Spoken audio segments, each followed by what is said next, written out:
peloton général, ils retrouvent leur avion peint entièrement en rose. Ça s'est déjà vu, mais oui. Et mais oui, il y a encore d'autres anecdotes comme ça, notamment durant la Seconde Guerre mondiale avec les porte-avions, mais ça, on en reparlera plus tard. Décollage du Hawk avec Fred maintenant. Regardez.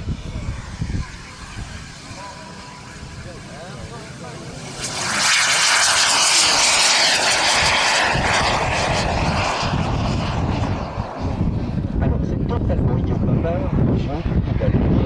l'anniversaire de Modeste Avion. Je ne sais plus si c'est 50 ans ou 75, quelque chose dans ce goût-là. Mais en tout cas, c'est bien la reproduction, la maquette d'un avion réel. Alors, si vous n'étiez pas des nôtres plus tôt dans la journée, pour mémoire, eh bien, ce Hawker Hawk, eh bien, il a remplacé dans le rôle d'avion d'école, avion-école de la Royal Air Force, un certain Folland Gnat. Alors, ça vous dit peut-être pas grand-chose, mais quand nous étions en pilote-course, en tout cas les flashs dans ce jour, le Folland Gnat, c'était l'avion des Red Arrows, l'équivalent de la patrouille de France côté outre-Channel, côté européen. Et bien, par après, les Red Arrows, de nos jours, toujours volent sur cet avion, là vous connaissez très bien, tout en rouge avec une ligne blanche sur le flanc du fuselage. Ce sont les Red Arrows qui volent sur cette machine. Puisque un avion destiné à l'entraînement de base de pilote doit forcément être pas mal de qualité et donc être une machine particulièrement facile, je vais dire, à piloter. Je vais facile à contrôler parce qu'il faut quand même faire des pilotes de combat avec, on est d'accord. Mais on se comprend pour faire des vols de patrouille, de vols en formation serrée dans les patrouilles à eux, c'est l'aventure véritablement idéale. Le Hawk est à mi-place, mais bien évidemment au sein des Red Arrows, il est utilisé en monoplace, encore que dans sa version strictement militaire, eh bien, le Hawk a donné quelques versions particulièrement différentes. On pense par exemple à la version 60 destinée à l'attaque au sol. C'est souvent aussi le rôle numéro 2 d'avion d'entraînement. Ils sont capables d'apporter des charges pour la pousse au sol, pour la pousse accrochée. Il y a également une version, alors ça c'est amusant. C'est amusant parce que la plupart des avions de combat monoplace, tôt ou tard, ont donné lieu, par pur besoin évidemment, à des versions biplace pour l'entraînement des pilotes. Eh bien ici c'est l'inverse. C'est une biplace d'origine que le Hawk a donné la naissance à la version 1200, qui est une version monoplace destinée au combat purement et simplement.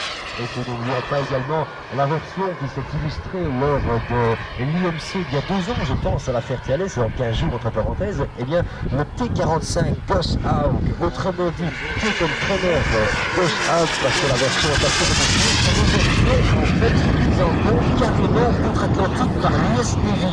Et oui, une version navalisée de cet avion, le T-45, donc, est la monture actuelle de l'US Navy pour former ses pilotes, avec la décoration typique dans ce genre de cas, donc c'est un blanc avec ce qu'on appelle l'orange de feu, donc l'orange de feu, et puis des équipements adaptés à l'usage sur porte-avions, c'est-à-dire non pas une seule roue à l'avant, mais un train à diabolo avec 2 roues jumelées, un train d'atterrissage bien sûr renforcé pour l'appontage, puisque d'après certains pilotes, un appontage sur cet avion tient plus du crash piloté que de l'atterrissage en vol uniforme, et puis bien sûr la crosse d'appontage pour arrêter la machine sur le pont du porte-avions. 700 machines avec de rien produites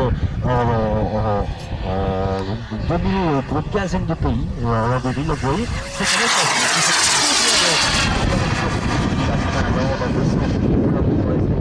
même bien sûr notre pays. Bref, un véritable classique, et ce n'est pas pour rien qu'il se retrouve en mode réduit parce qu'il n'a rien perdu de ses quelques vols en changeant d'échelle. Je dirais presque tout du contraire, ça devient presque la maquette de jet de référence, en tout cas depuis quelques années, et la version anniversaire ici de la Miss Fred ne déroge pas à la règle. Regardez et savourez.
Tout en douce, comme d'habitude, j'ai envie de dire, on peut dire merci pour lui. Le jet, pour changer cette fois-ci, après le Hawk et tout le jet, on va quand même repasser quelques années en arrière, on va changer complètement de lieu. Pour tout vous dire, on va aller du côté du Pacifique avec l'ami Marc dans un instant. Juste le temps, mais très vite, très vite, aller chercher un petit coup au bois du côté du bar, de revenir vous accrocher aux barrières. À tout de suite.